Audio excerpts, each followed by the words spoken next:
Hello and welcome to Twisted Britain, a podcast on true crime in Britain with a sprinkling of the weird and the macabre. Your hosts are me, Bob Dale. And me, Nadine Royal. We're a couple of friends who met in the pub and developed a friendship based on our mutual love of booze, podcasts and pub quizzes. We met in the Settle Inn in Stirling, and that's where we record. Each week we both tell a story of something twisted, one long one and one short one, and we decide who goes first. Based on the flip of a coin. And before we get to the coin... How are you? I'm alright, you well? I'm fine, thank you. I've had a bit of a tiring last week, moving flat and everything. Yes, indeed. I had a running appearance to help you move stuff upstairs, sorry really about that. Appreciated, thanks very much. It's alright, not a problem. The new place is nice. Thank you very much, very happy. Finally figured out how to turn the boiler on last night. Sweet, so you didn't die of frostbite. It was close, it was a close call, but I'm fine now. Well, if my voice sounds a bit raspy this evening, you'll have to excuse me. I have spent a good 40 minutes pretending to be a dragon puppet with my son, so I may come across as slightly sexier than normal. Do you want to do the dragon voice? Not in the slightest. Stop making me do different voices. I don't like it. I like it. How's your research gone this week? Yeah, it's gone okay. Bit ropey without Wi-Fi in the flat and stuff. Makes things slightly more difficult. Just a little bit more difficult. I have this image of you sitting in the library with all the microfiche. Is that what happened? No, I didn't even go to the library. Just sat in the flat and used the data on my phone and tried desperately hard to do some real research. I don't know. I'm glad I'm on the short story this week, let's say that. Yeah, you did message me yesterday saying, I hope I'm on short story. Luckily you are. Because mine is slightly longer than I would normally do, I think. Well, it's either that or it's bigger font, I can't remember. Well, that works out well then. Have you enjoyed it? I have. It's one that I didn't specifically go looking for something new this week because I've kind of got a list of things that I was going to talk about, a list of long ones, a list of short ones, and I thought, right, I need to stop looking for something new every week and start using the list. So this is one I'd read the story before when I was looking at stuff to do, but I hadn't done any proper looking into it. Yeah. So the last couple of days, I've kind of expanded on that. So it should come across as if I've read this before, hopefully. Nice. It's a really cool story. It's my usual. We've gone back a good couple of 100 years. Love that, me too. I've gone historical this nice, week. Double history. And it's around about the same kind of time as the Spencer Percival kind of area. So I think mine's around the same time as trying to think now. There was one. I'll start talking about it, and then you'll be like, "Oh yeah, I did talk about that during this other story." Cool. So without further ado, let's flip that coin. Let's do it. Flip it. It's a pound this week, gone up in the world. Yep. Very nice. I'm calling heads. You go. Tails. Ugh. Short story first. Oh well. I'm glad I got an extra beer in. Right. So, my story this week is the story of a man called Matthew Hopkins. Okay. So he lived from around 1620-ish. Oh, wow, you've gone further back than I did, that's nice. sure. 1620 until, we know when he died, the 12th of August, 1647. So very little is known about Matthew Hopkins before 1644, and there are no surviving documents which concern him or his family. Right, okay. But what we do know was that he was born in Great Wenham in Suffolk, and then he moved to Essex. Right. At some point. So Hopkins was an English witch hunter. Very good. Thank you. Whose career flourished during the English Civil War. Is this based on the fact that we've just had Halloween and you have decided you're going to stay with it for as long as possible? Oh yes, I love Halloween. It's my favourite time of year. I'm very aware. So, he claimed to hold the office of Witchfinder General, best title ever. Yeah.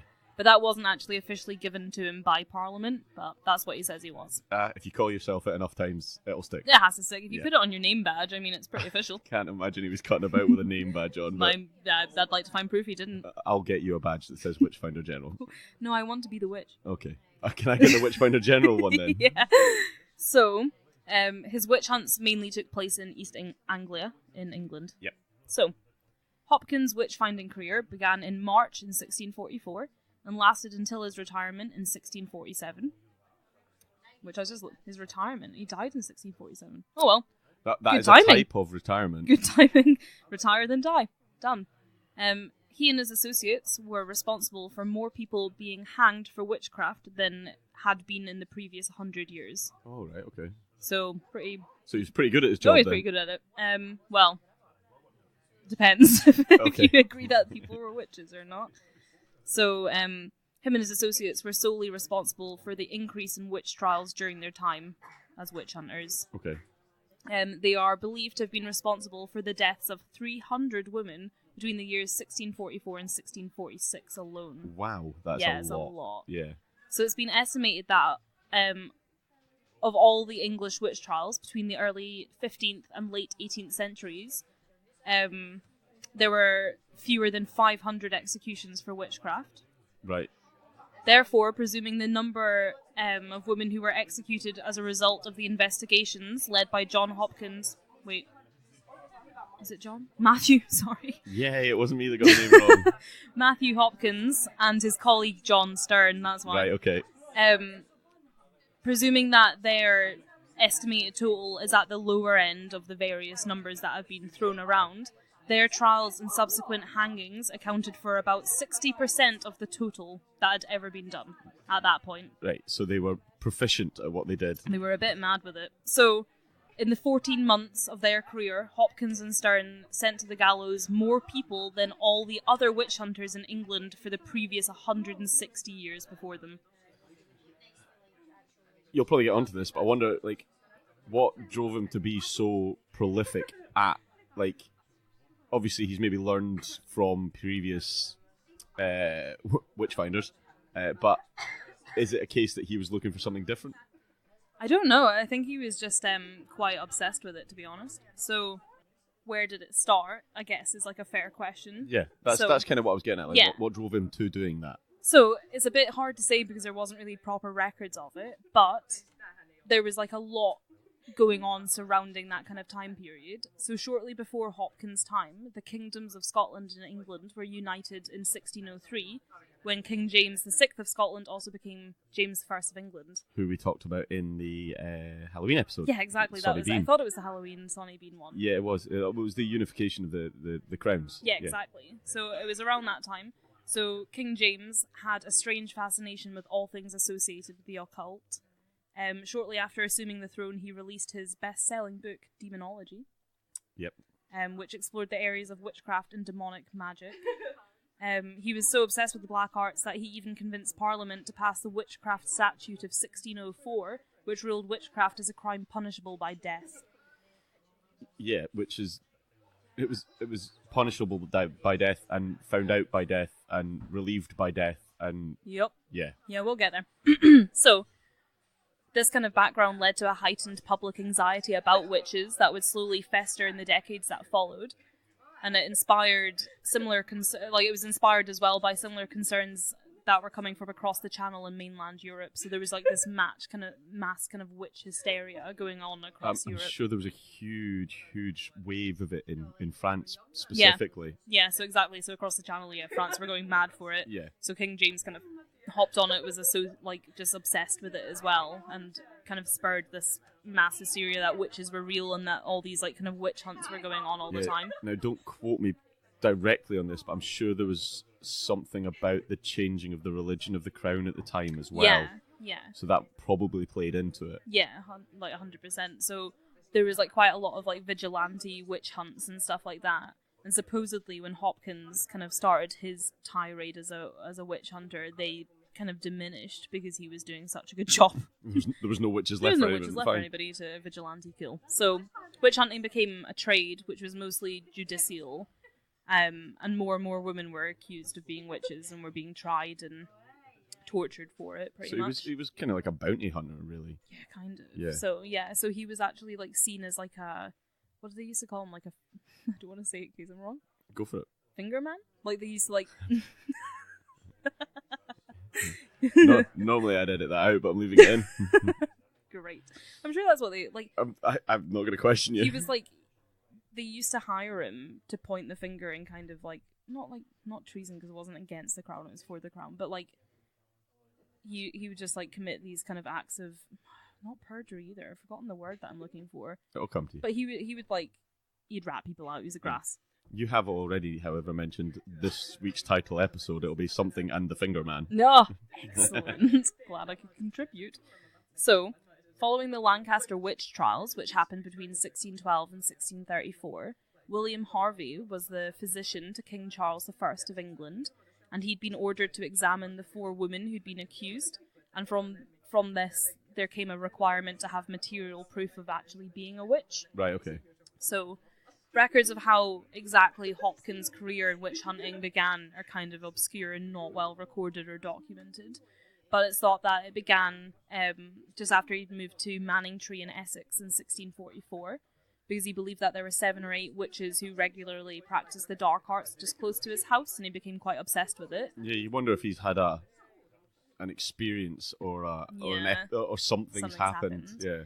But records don't show how he dealt with them, but he was a Puritan, so he had this like Puritan background, which gave him a strong motivation to destroy the works of the devil. And he was like an impoverished lawyer at the time, he could kind of see the financial incentive of pursuing witch hunting on a wider kind of scale from that point. So the work of Hopkins and John Stern was primarily to prove that the so-called witches had made a covenant with the devil. I know. I love this. So prior to this point, any malicious acts on the part of witches were treated identically to those of other criminals, until it was seen that, according to the then current beliefs about the structure of witchcraft, they owed their powers to a deliberate act of their choosing. Right, okay. So before, like, they used to kind of think that, like, they didn't really think, I don't know if they, like, really thought that much of, like, why people were witches and stuff, but they used to just kind of, they do something out of the ordinary, so she's a witch. Yeah, kind of, but they used to just, like, treat it as, like, any other criminal act. It was just, like, another kind of crime. Right, I see what you mean. So and then you're a burglar, you're a murderer, you're a witch. Yeah, and then they kind of decided that actually being a witch was, like, you'd chosen these powers out of something deliberately, like, you chose to do these kind of things, and it was seen as a far worse crime than others. And in fact, like, apparently, like, their worst crime, the worst thing about it, was that they were going against Christianity. So like you said, like the change in religion became this major part of it, where because they were going against Christianity, that was like the worst thing that they could possibly do. And it was so bad, in fact, that in Roman law, witchcraft was seen as a crimen exceptum, which is a crime so foul that all normal legal procedures were superseded. A moment for using Latin during Twisted Britain. Thank you very much.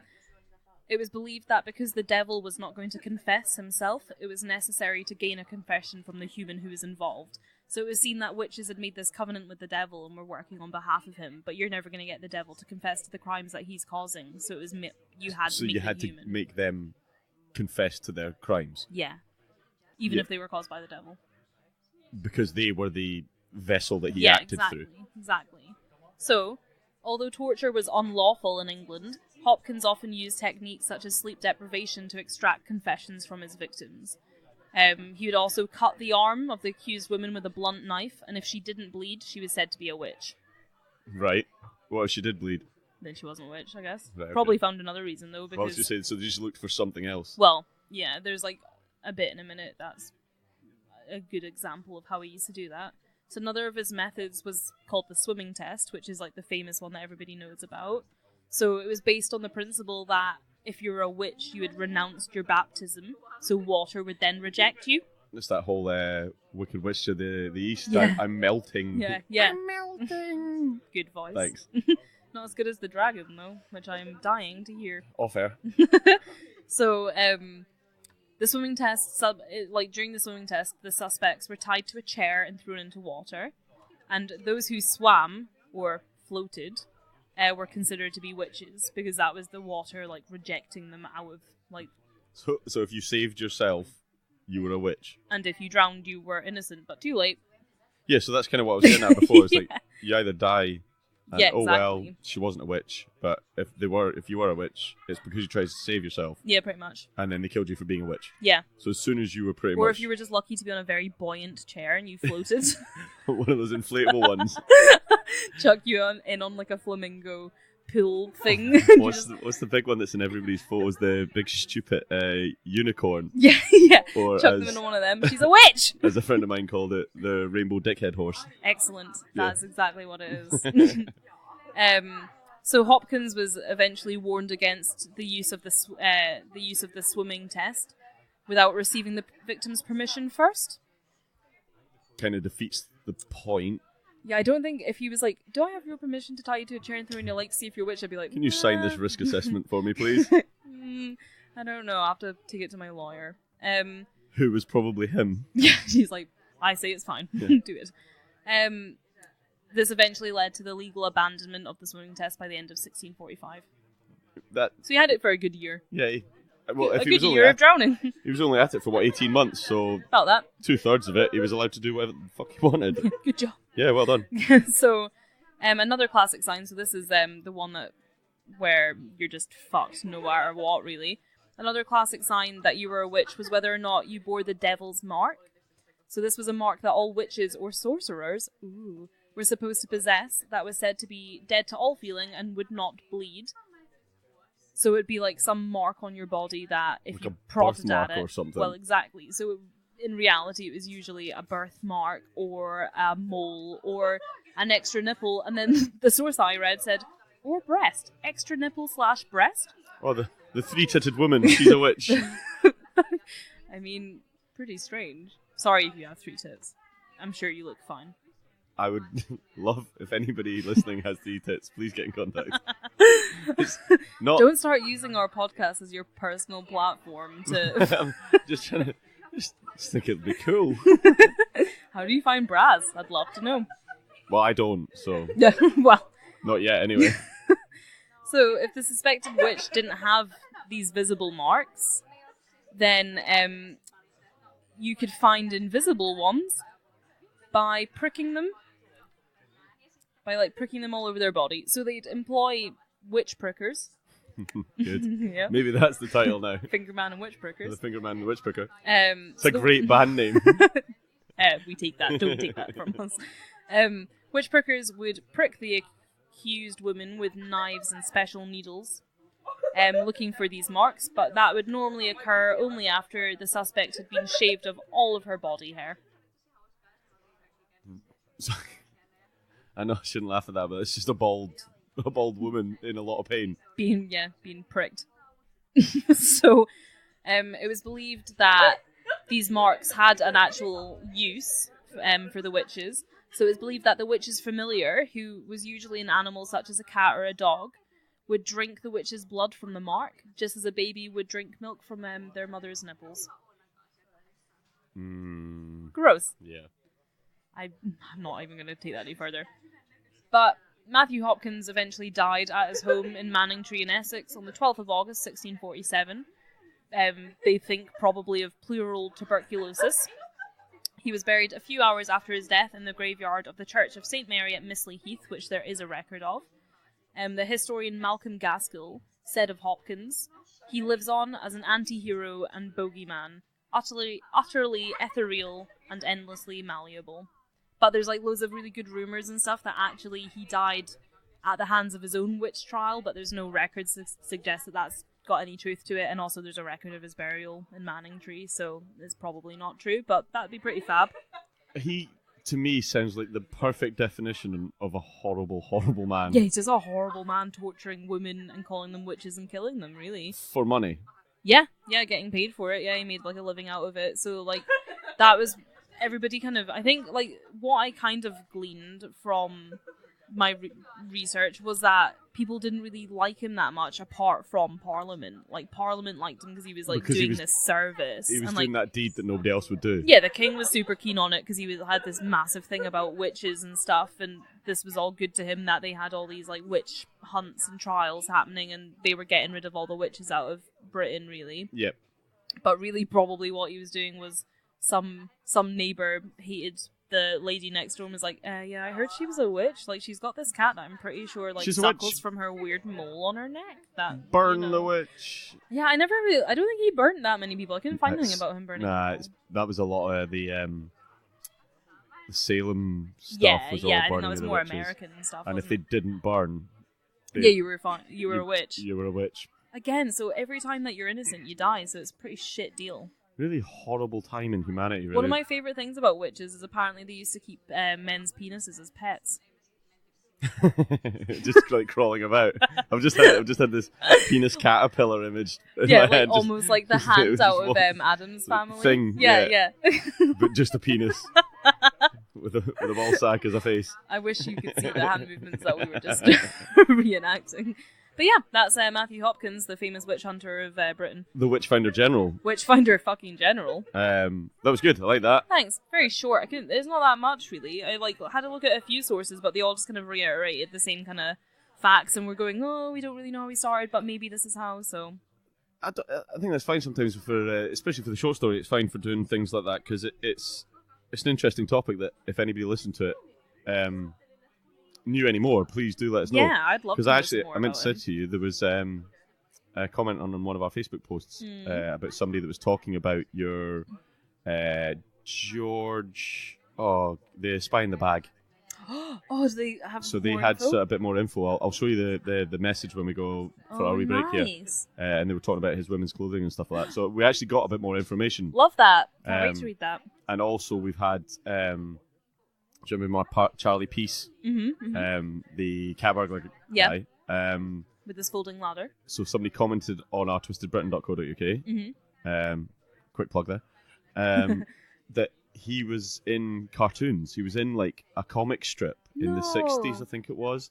I had a look into it, and it's really cool, actually. Nice. I commented back, but then, although I'm an admin on our page, I don't know how to allow the comments to happen.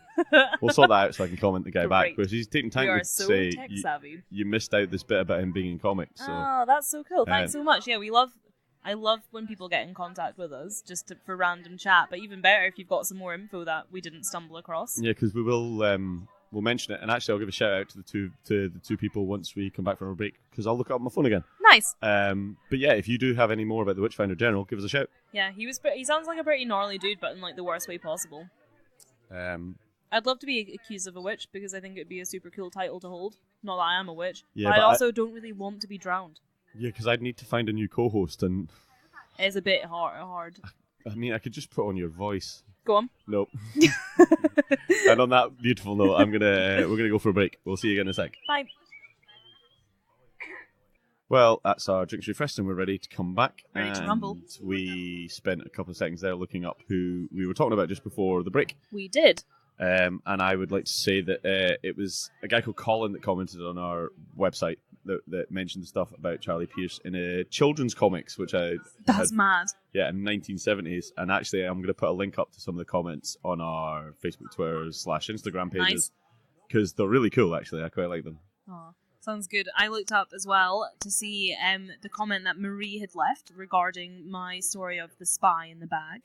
And she had like a really good insight on it, actually, and some extra facts that she gleaned from another podcast, which I'm going to check out. Thanks for the heads up there.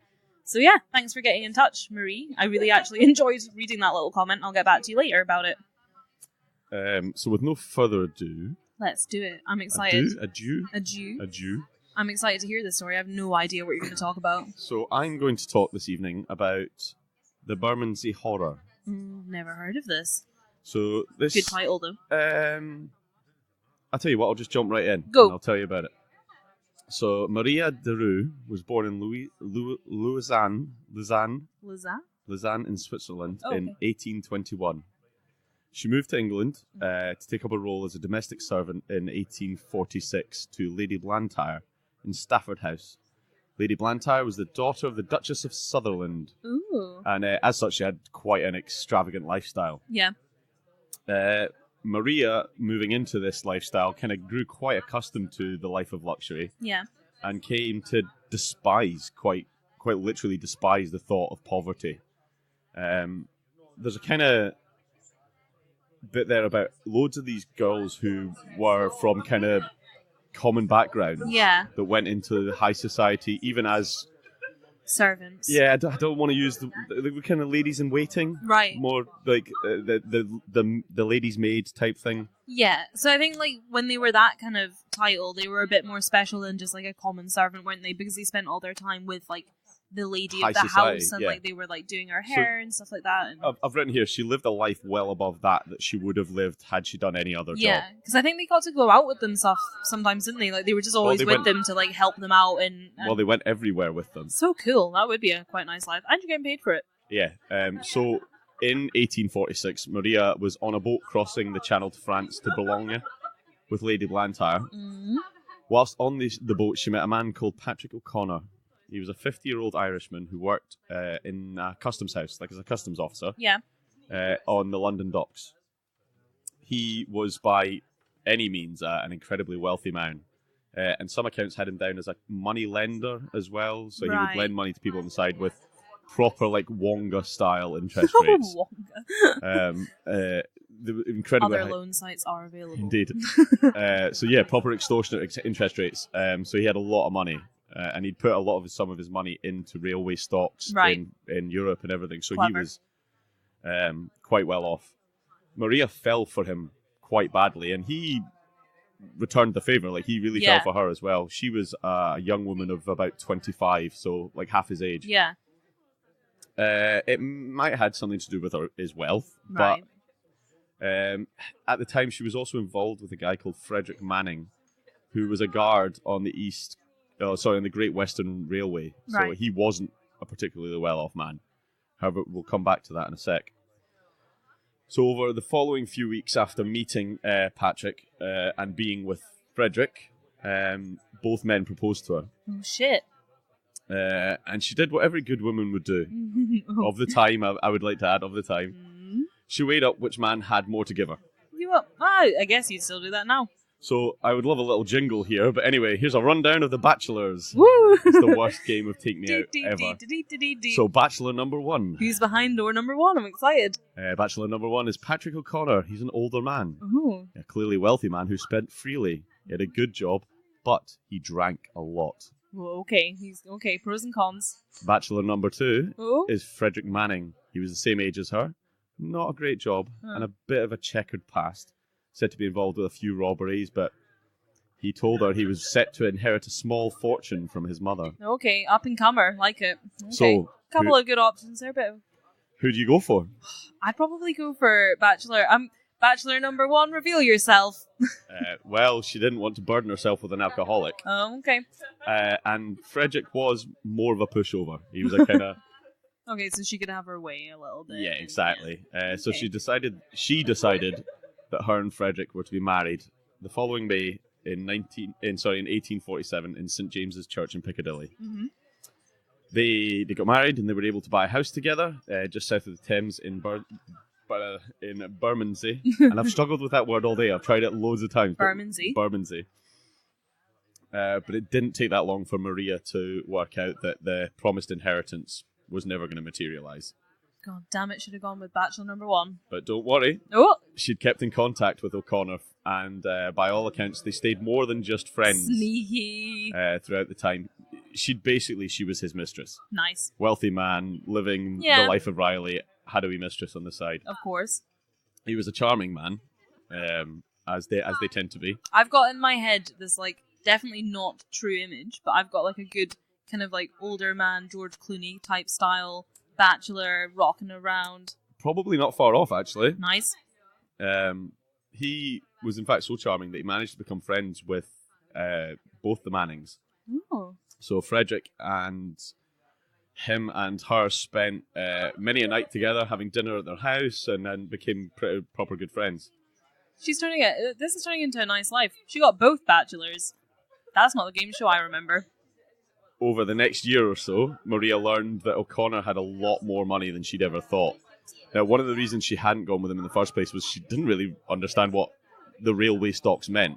Yeah, fair. And that, money's fine, but he spent a lot of it, but not thinking that at that time the railways were booming. So she's a small-town Swedish girl. She doesn't know. Exactly. At some point in this time, she decided she'd married the wrong man. Okay. So the obvious decision being, let's not divorce and try and marry the other man who's now friends with my husband and everything. I'll just have his fortune. Okay. And she hatched a plan to kill him. Excellent. Frederick was in on the plan, and because they would both greatly benefit from his death, really, if she was going to work her way in to get the money and everything. Yeah. And he was very jealous of O'Connor's relationship with his wife. Right. At the beginning of August, she bought some quicklime and a shovel. Oh, bloody hell. And on the night of the 8th of August, 1849, she invited him over for dinner, as they'd done many a time before. Want to see my new lime pit? Yeah, check out my lime pit. Almost burst into Wu-Tang Clan's gravel pit there, but never mind. He, however, turned up with a friend that night. Oh, shit. So unexpected. Her plan was scuppered. There was no chance she could do anything that night. But she took him aside and said, oh, you should come back tomorrow night. Just come alone, though, so we can be more intimate.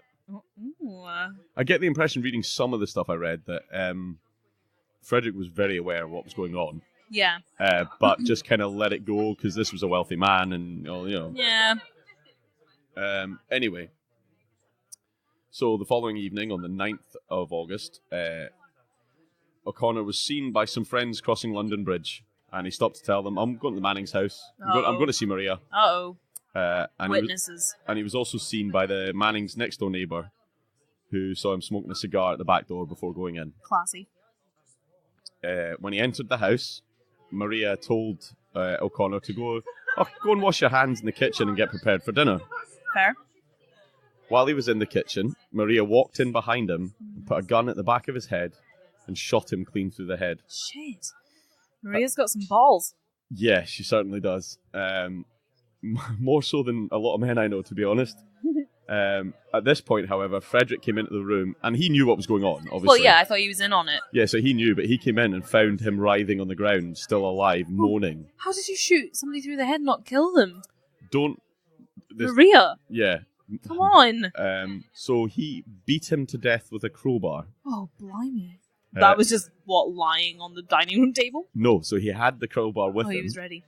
It wasn't specifically for killing him. He was just growing some stuff open. Well, because he obviously would have presumed that the gunshot to the head would have killed him. Yep. No, the crowbar was to lift the flagstones in the kitchen floor. Oh. Where they had... Oh, no, not under the kitchen. So they'd already lifted the flagstones before he came around and dug a shallow grave underneath it. So they poured in... The lime. They poured in the body, because he would have been pretty beaten at this point. Oh, gross. And then poured the lime over the top of him and replaced the flagstone. Oh, under you're not getting a health and hygiene rating in that kitchen. I don't think they were cooking for many people, to be honest. They seem to be throwing some soirees. There was no stainless steel surfaces. So they poured the quicklime in, because the quicklime was to help dissolve the body. Yeah, decay the body faster than it normally would have done. The irony is, they used quicklime on them later on. Oh, no. So the next day, Maria went to Patrick O'Connor's house, where she talked to the landlady, and was let in because, well, the landlady knew who she was, right, and there's the mistress. Let her in, and he wasn't missing at this point. He'd gone away the night before, and she was just coming to the house. So she went into the house and went through everything. Found all the money she could. So she found about £200 in cash. Yeah. And she found all the railway share certificates. Right. Gold watches, jewellery, you name it. Loads. Already you're just not getting away with this, are you? Like, everything's traceable. Especially, like, somebody who's bought stocks in a railway. You can't just, like, lift the certificates and be like, well, guess these are mine now. It's not really how it works, is it? No. And, Maria! If you wait a sentence or two, you'll find out exactly what happens. Let's go. So she left with all the jewellery and thought, I didn't get everything. Right, and went back the next day. Maria. For another ruffle around, and she didn't find anything new, and just decided to cut her losses and take what she'd already nicked from a dead man. Who's under your kitchen floor. I hope she wasn't cooking breakfast while just walking over and saying hello to him. Morning! Morning! So on the 12th of August, which is 3 days after they'd killed him, two colleagues of Patrick O'Connor from the customs house came to the Mannings' house to see if they'd seen him, and as they were worried because he hadn't turned up for work and nobody had seen him. The Mannings said, oh yeah, he dined with us and a friend on the 8th of August, but we haven't seen him since, but if you see him, let us know. Yeah. The men found this quite strange. Because they saw him the night after. No, they weren't the guys. Okay. They weren't the guys that seen him on London Bridge, but they'd already spoken to the guys on London Bridge who'd said no, we saw him on the 9th on his own going back to Maria's. Oh, no. And she said, oh, no, they must have been mistaken. It was the 8th he was here, not the 9th. She must have been shitting it when she was saying that. When the men left, Frederick went mental. Yep. Started thinking that these aren't guys from the customs house. These are detectives. We're fucked. They found us out. Para. So the two of them, by this point, are completely panicked because he's freaked Maria out as well. And she decided that they should flee London. Let's get out of here. Right. Straight away. Leave the house. Let's go. But she first sent Frederick out to sell everything of theirs that he could. So sell the furniture, sell everything of no worth to them when they were moving. And as soon as he left, she gathered up all the valuables she'd nicked from O'Connor's house, jumped in a cab to King's Cross, and got on a train to Edinburgh. Oh. So Frederick returns to the house, which he finds empty with no wife and jewels. No jewelry, none of the valuables are there anymore. And he goes, oh shit, what do I do? Well, he fled the country to Jersey. Oh shit. So kind of in that time period, so that probably was the day of the 12th/13th of August, when he was away trying to sell all their goods. So let's go sell our wares. I think I'd have probably just gotten on the train. Yeah. I get the impression now, not quoting fact here because we'll never actually know, but I have every impression that Maria wasn't taking Frederick with her no matter what happened. Oh, yeah. She was leaving him there to take the rap. Yeah. Slippery fish, old Maria, isn't she? So during that time, the colleagues that had come round from the customs house, who were colleagues, right? They weren't detectives, had decided to report O'Connor missing. Fair. As you would. Well, he was a bachelor still. He wasn't married or anything. The only person that would have ever noticed is the landlady or his colleagues. Yeah, yeah. So they reported him missing to actual detectives. Mm-hmm. And the police had gone round to his house to have a look around, and the landlady had said, go and check at the Manning's house because that's where he frequented. Yeah, yeah. So he went round. The two detectives went round to the Manning's house. Found it bloody empty. Found it empty and as if everybody had left in a hurry. Bit suspicious. But the bit I really like, because this is like proper detective work, mm-hmm. They noticed on the floor in the kitchen that the mortar around the flagstone was still wet. Oh. So they'd put the flagstone down and kind of resealed it down with kind of a mortar concrete around about it. But they noticed it was still wet, and they were like, amazing. There's something not right there. So they lifted the flagstone. Oh, God. And found this slightly decayed, beaten the hell out of body of Patrick O'Connor. Good detective work, indeed. So at that point, obviously, there was a manhunt launched for the Mannings. Yeah. You know, where have they gone? There's clearly a body in their house, so it's not a case of we need to ask them, oh, what happened? They killed him. Yeah. You know, you get that impression. Bit obvious, isn't it, really?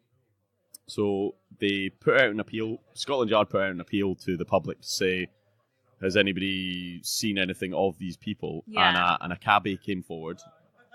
The cab driver that had driven her to King's Cross came forward and said, I dropped off a woman at King's Cross and she was in quite a bit of a hurry. So they went to King's Cross station and spoke to the manager there. Yeah. And they managed to work out, with the help of staff, who... I haven't written this down, but they said there was a woman speaking weird French and weird English. Swedish. I forgot she was Swedish. Swiss. Oh, sorry, Swiss. So her native language was probably French. Yeah, yeah. And they were like, oh yeah, there was a weird woman speaking kind of French and English when she was here.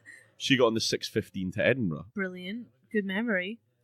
I don't know how people do... Again, we've talked about this before, like how people describe people so well that they make like a composite sketch of them, like the police do and stuff. Yeah. I am useless. You could come up to me at work and be like you could be a policeman and come into work and go, so there was a guy that was here the other day with glasses. Do you know who he is? And I'd be like, nah. Like, I wouldn't be able to give you any. I'd be like, maybe do a test. I'm going to make you draw a picture of me when I'm not here and see what it looks like. That's going to be beautiful. So based on the fact that she'd gone to Edinburgh, they had at this point no idea that it wasn't the two of them, but she was the distinctive woman. Yeah, you're a bit obvious, aren't you? So they sent word to the kind of Scottish authorities. Yeah. And said, have you... Just keep an eye out for this woman and everything. And the response was, we've already got her in custody. Oh, for what? She'd gone to a rail firm in Edinburgh. Oh, she tried to cash these certificates. She tried to sell some of O'Connor's stocks to this firm. But of course, the firm had already been made aware.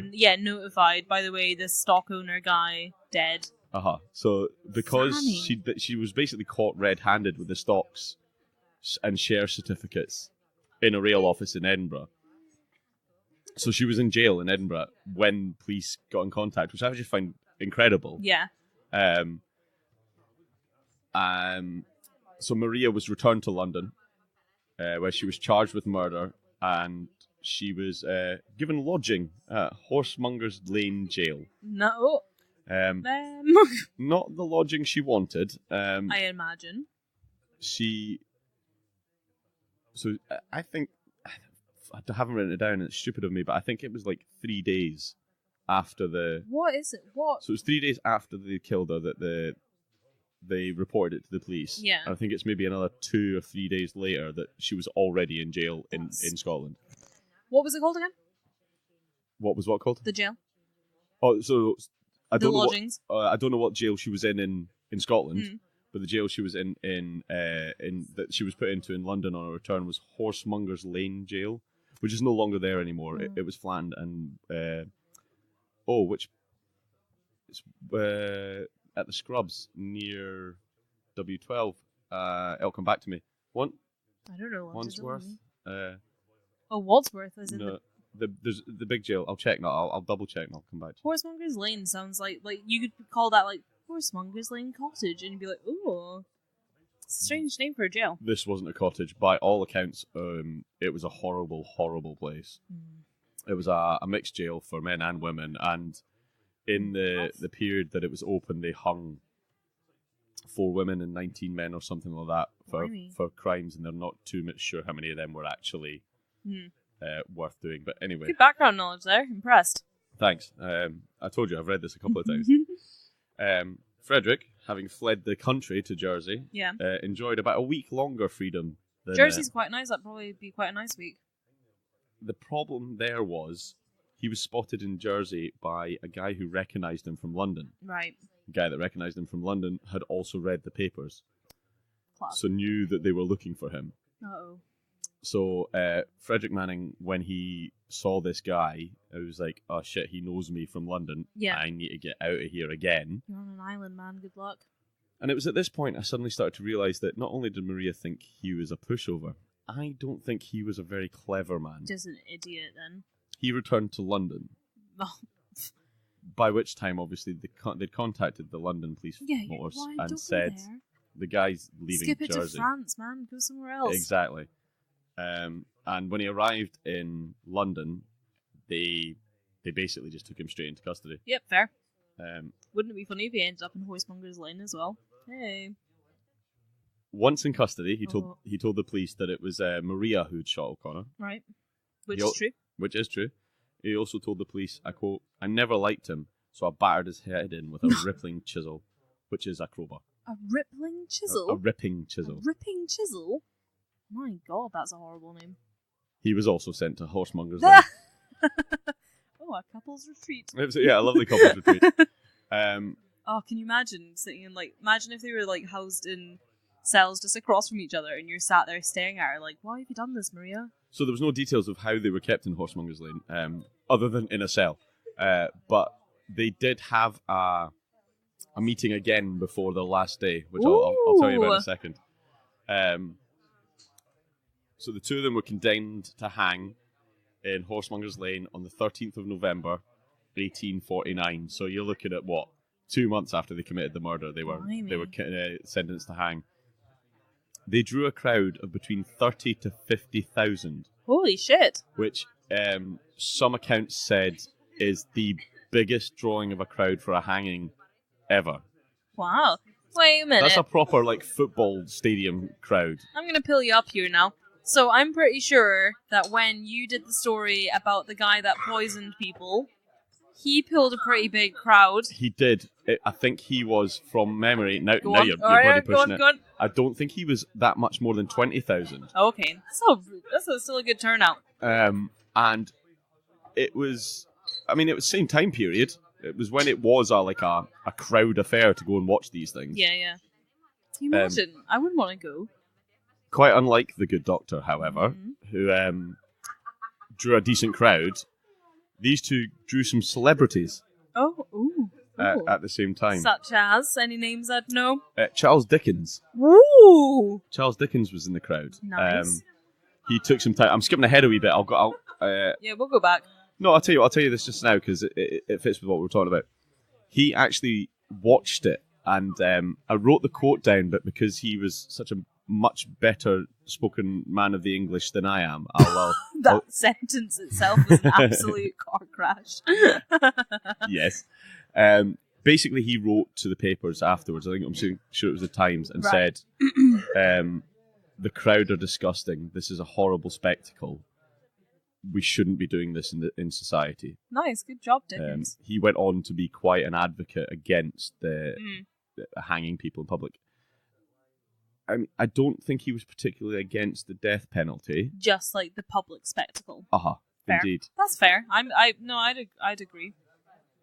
I don't want to go and see somebody hanging. I wouldn't either, but it's like I don't know if we talked about it on this or between ourselves and stuff, but it's like the fact that you can like watch online like Saddam Hussein and stuff. Like, you need to find a certain place to watch that though. That's not, you can't just Google that. I think you could though when it first happened. Yeah, possibly. And I just think that's fucked up. I don't know why you'd want to look for that.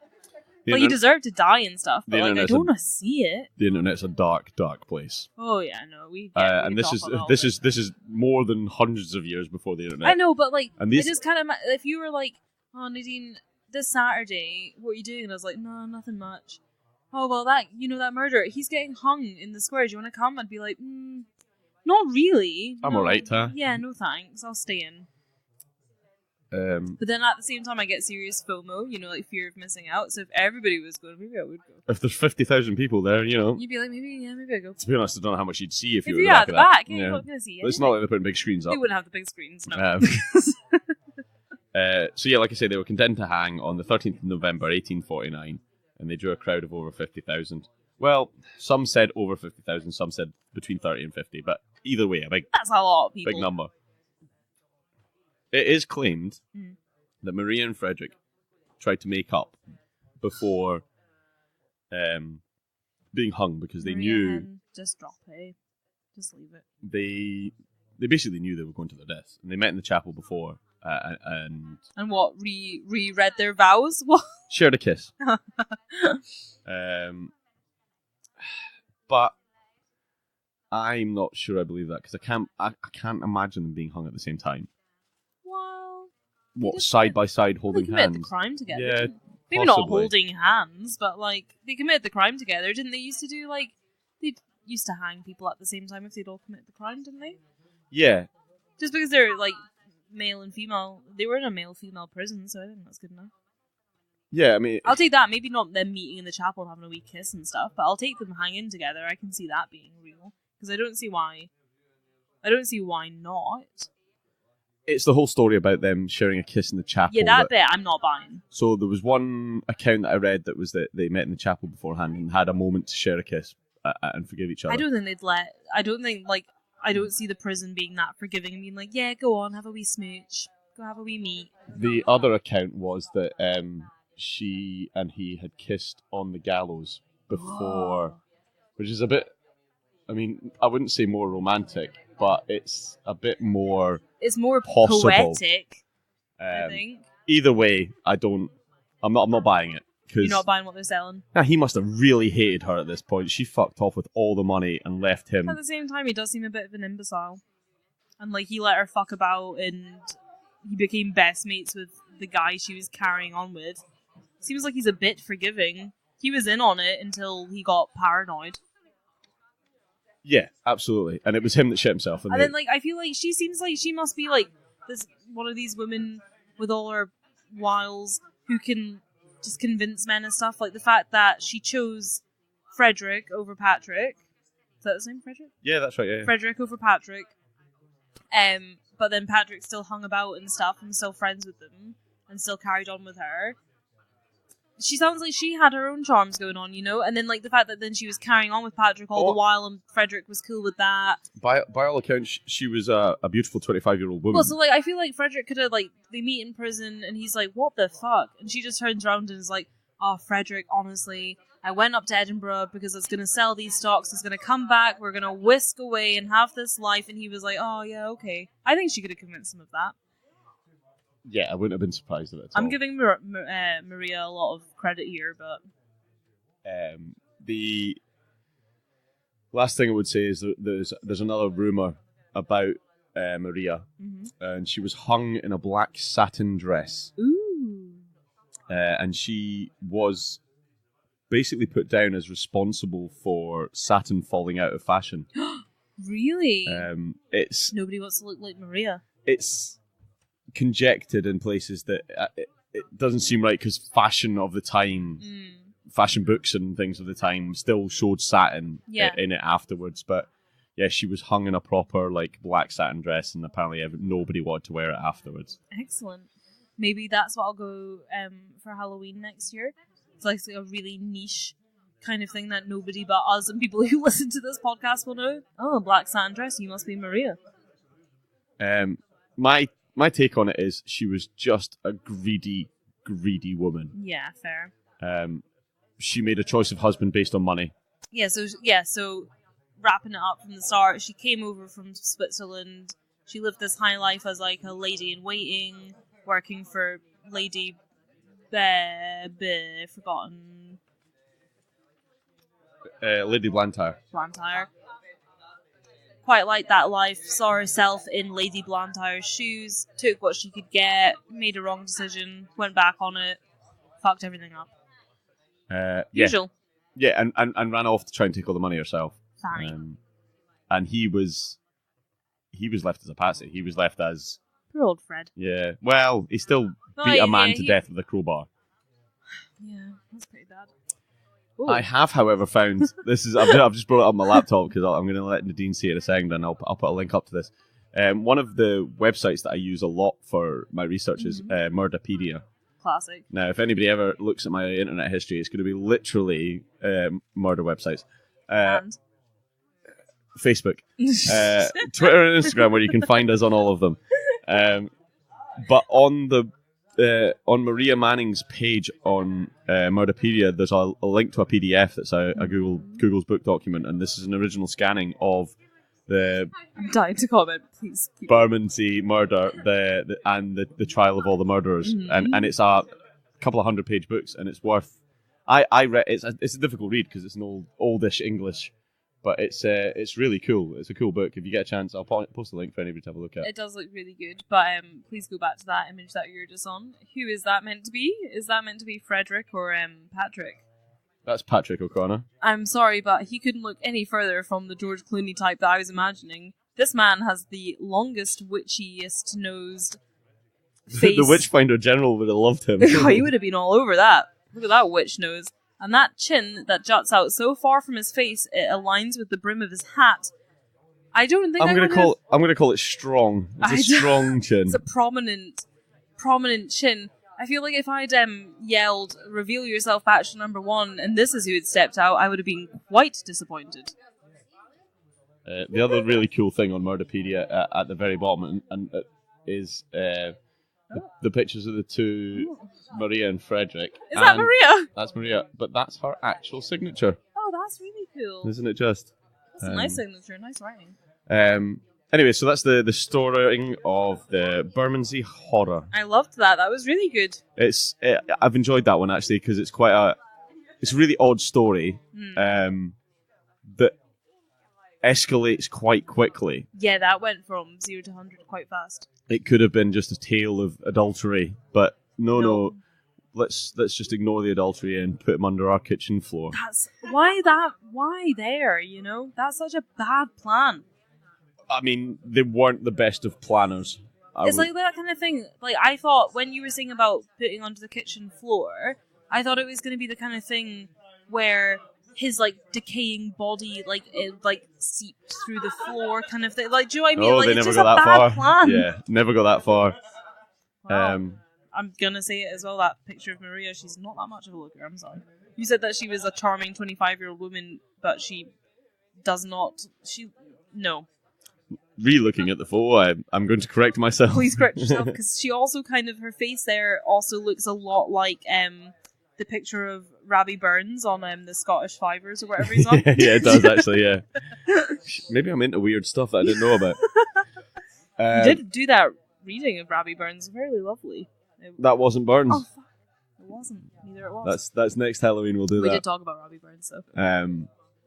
So yeah, that's this week's Twisted Britain. I hope you enjoyed that. I did.